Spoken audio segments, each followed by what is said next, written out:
Hey guys, this is Thomas from NurseMoneyTalk, and in this video, what I want to do is talk about the NCLEX and honestly just discuss, is the NCLEX really as hard as most nursing students think it is?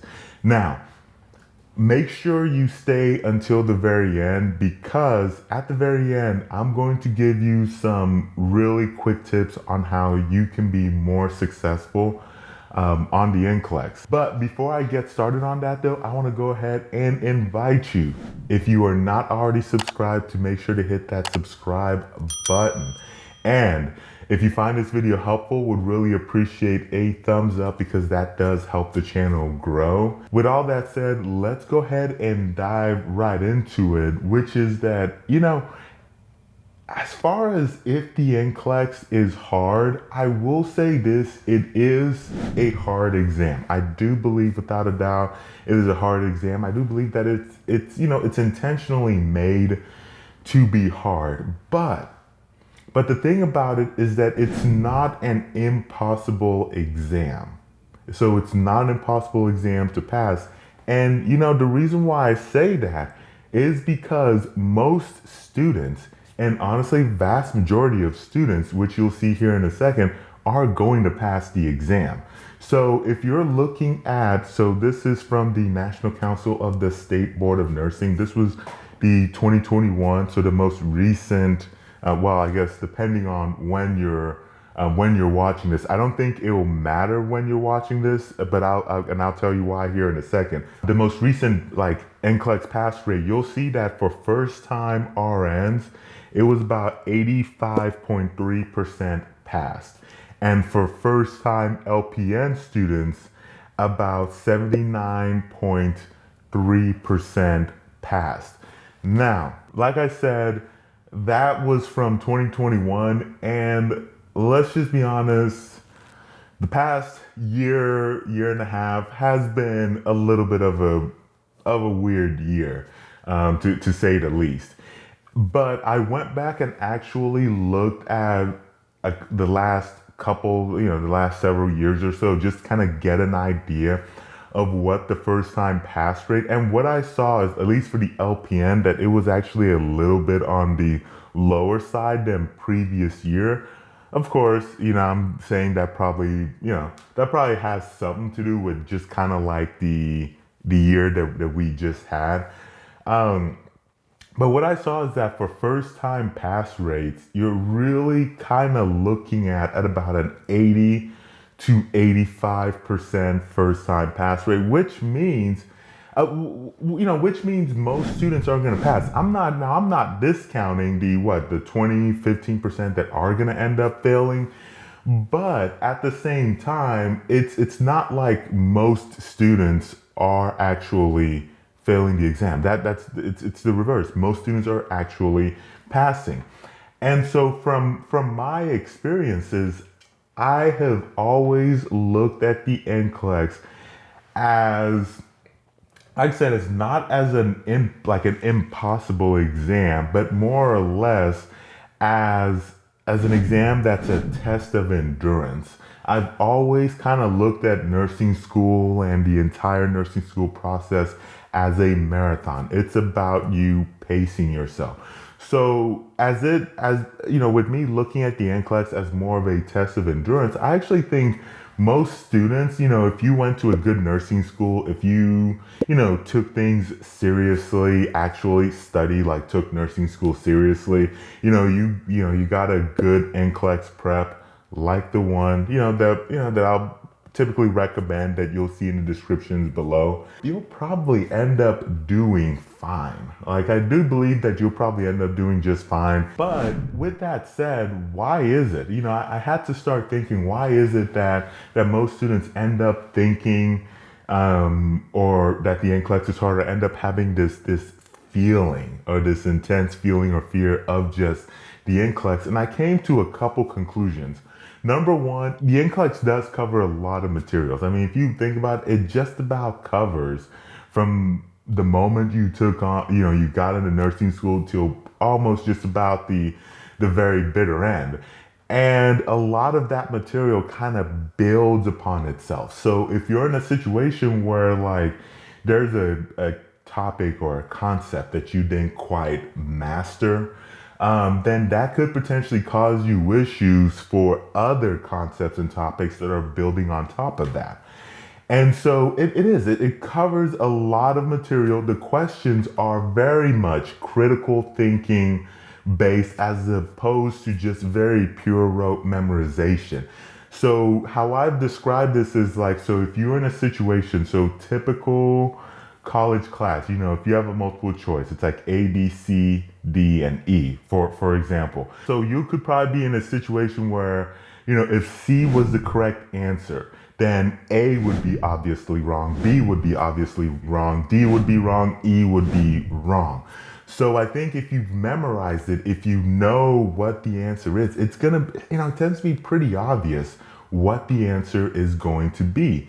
But if you are looking at nursing school questions where it's not just purely about memorization, but it is about critical thinking, it's about understanding every aspect of the question that's being answered. If you have the exact same A, B, C, D, and E, what you'll end up seeing, and this is a situation where C is still the correct answer, what you'll typically end up seeing is like A could be correct, B could be correct, D could be correct, E could be correct, but the reason why C is the correct answer is because it is the most correct answer. That's how they typically say it, in nursing school, or at least that's how my nursing school said it. But like, but the thing about it, just to kind of, if that just sounds a little weird, I'll kind of put it all together this way, in that out of all of the answer choices from A to E,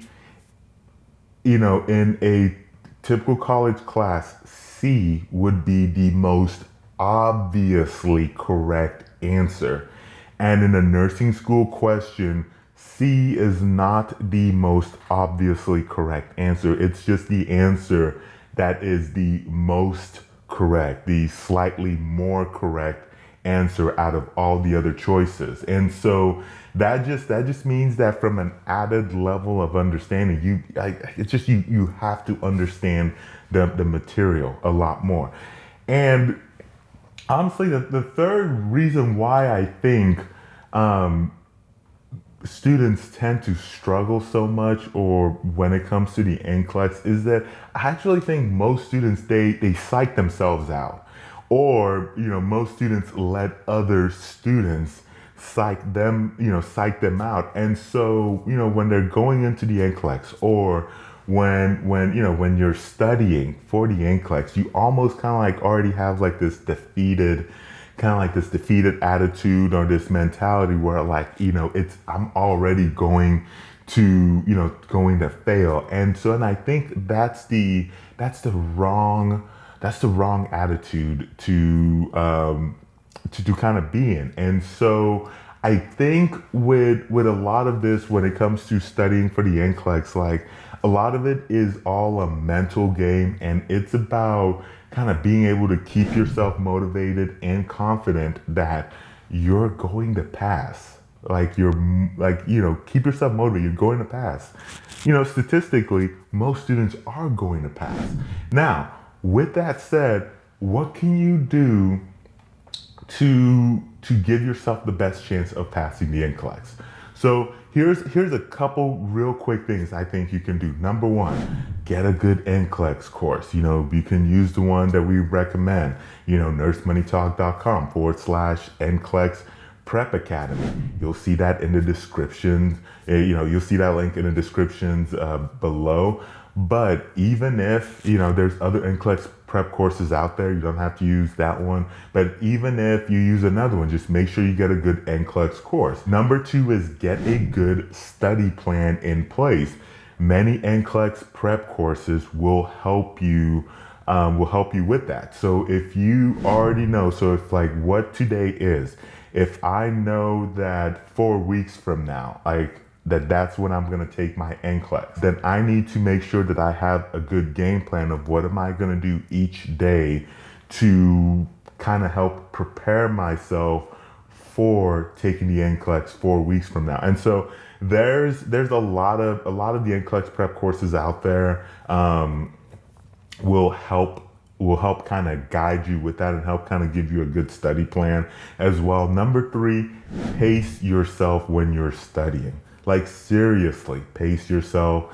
Take plenty of study breaks. Like, I don't know how many students will, like, and honestly, I did this too. I did this as well. Like, I really wish I knew this more, or knew this bit of information I'm about to share with you when I was in school, because that really would have made a huge difference for me, at least with the time that I was spending in it.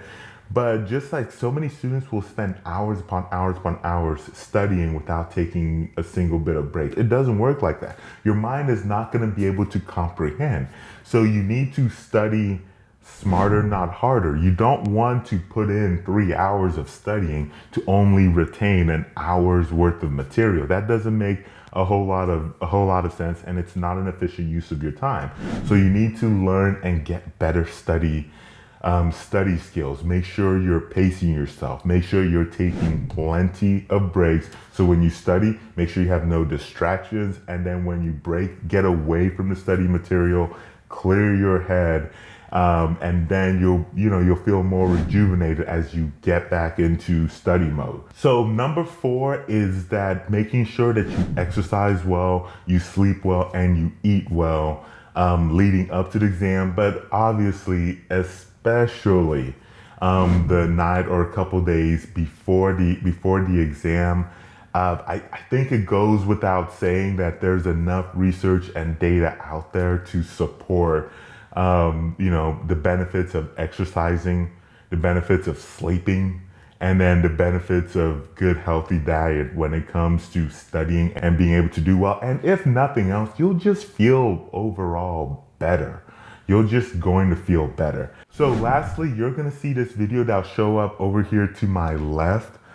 Make sure to check it out. I'm going to run through and show you some tips, tricks, and hacks you can use to increase your chances of being successful on the NCLEX. So definitely check that out. If you found this video helpful, would really, really appreciate the thumbs up.